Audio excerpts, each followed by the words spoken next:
We talked a lot about family. That's really what I am. I am a family humorist, family life educator. I've done that for decades. I really believe your productivity, creativity, job satisfaction all goes back to what happens to you at home. Well, also what really complicates the balancing act, whether or not you have children, grandchildren hanging off of you. How many of you have preschool children? Okay, we know what y'all are doing here. You'd go anywhere to get away from Junior, wouldn't you? Y'all don't even know what this show is about, do you? See, preschoolers just beat you into the ground physically. To survive a 3-year-old, most of us resort to preventive medicine. Well, darling, I believe I hear a cough coming on. I believe you're going to need a little Robitussin. Oh, it'll be all right. Just drink right out of the bottle. Does the word Benadryl mean anything? Then you go into that second phase of parenting, elementary. Who has a child in elementary school? Now that is the easiest quadrant of parenting, comma, compared to the other three. The biggest danger you need to watch at that stage, if you're not careful, you have to hire your own children to do everything. You say, son, would you carry out the trash for your mother? What's the first question they ask you? Yeah, what will you give me? Boy, I tell you what I'm going to give you. It is crazy. We have to hire our own children, carry out trash, work around the house, study, do chores. What is bizarre? We have to hire our own children to eat. Son, I'll give you a quarter to eat that bean or green bean casserole. Okay, how about a nickel just to lick it? Then a bomb goes off called puberty. They become teenagers. Who has a teenage child? Oh, I'm sorry. I think 13 to 15 is the most awful time of anyone's life, period. Now, I am generalizing. A lot of girls go through puberty 10, 11 years of age. 9. You know that. I know that. I've taught human sexuality in the university before. We all know that. Which, by the way, let me conclude. Men, we have been falsely accused of being the sexual aggressors on each end of the generational spectrum. Who are the sexual aggressors? Well, if it's not men, who does that leave?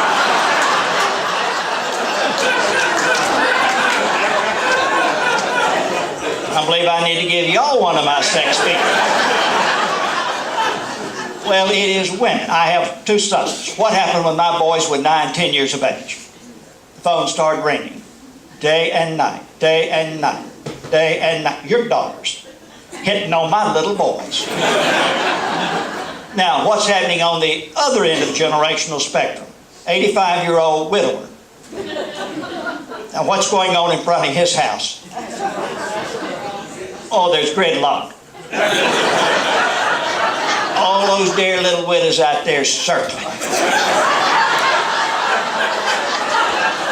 Cars filled with casserole.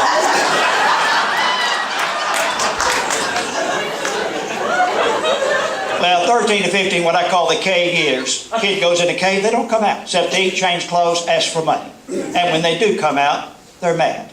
See, at that stage, parents do nothing right. Nothing. I'm sitting in church. My arms folded across my chest. At that stage, my 13-year-old son leaned over, whispered. He said, Dad, don't sit there like that with your arms folded. You look stupid.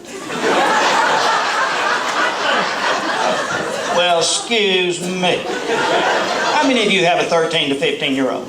Am I not telling the truth? See, then they finally come out of the cave. They graduate. Many, if not most, will go to college. Who has a child in college? Now, a strange thing happens. When a child goes to college, they mutate into scavengers. They come home. They go through your house with a big sack and clean you out. When they go back to school, you have nothing. No soap, no toothpaste, no deodorant, no furniture. They think your stuff is their stuff. Then they graduate and become adults. Who has an adult child? Now you will notice I did not say gone child. We have 19 million adult children under the age of 35 who have moved back home. 19 million. 57% of all college graduates last May moved back home. So you young parents are going to discover no matter what you do, you have with you forever. Children, mildew, and roaches.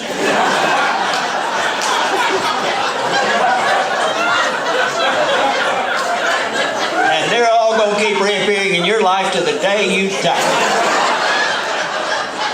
I have two sons. They both graduated from college. They both came home. My older son graduated with a degree in political science. Looked hard. Couldn't find a job. Came home. Dad, there's no demand for a degree in political science. Anthony, I believe we had this conversation 4 years ago.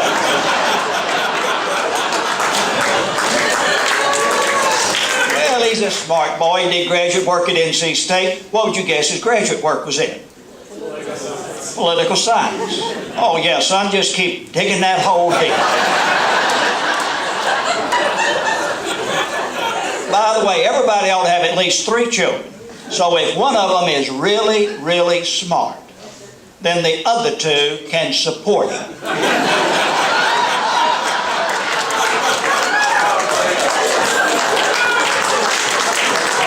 Well, my youngest son, quite frankly, is a super nice young man, but he had a learning disability. He could not get into a real college. He graduated from Clemson.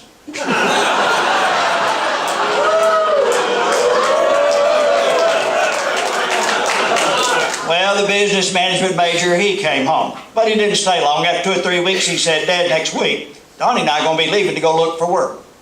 Now, we live in Raleigh. That year, Raleigh carried this. We were voted the #1 business community in the entire United States of America. Jeremy, where are you and Donnie going? Key West. Oh, yes, son, I believe the T-shirt people are hiring college graduates down in Key West. Well, what's worse, though, is having grandchildren. I hate to even ask this question. How many of y'all have grandchildren? Wow. Now, these are the sad, pitiful people. Grandparents lose all sense of objectivity. Have you ever met an objective grandparent? No. You ever met one that had an average grandchild? That had an ugly grandchild? I'm going to tell you the truth. I have 6 grandchildren. I'm honest about mine. All 6 of my grandchildren are really, really ugly. It's embarrassing. I don't carry pictures. It's embarrassing. Well, but no, wait, there is an advantage, though, to having these ugly grandchildren. For example, Halloween. We don't even have to buy a mask. Stretch a rubber band between their ears, push them out the door. Well, we make fun of teenagers, but grandparents are the obnoxious people.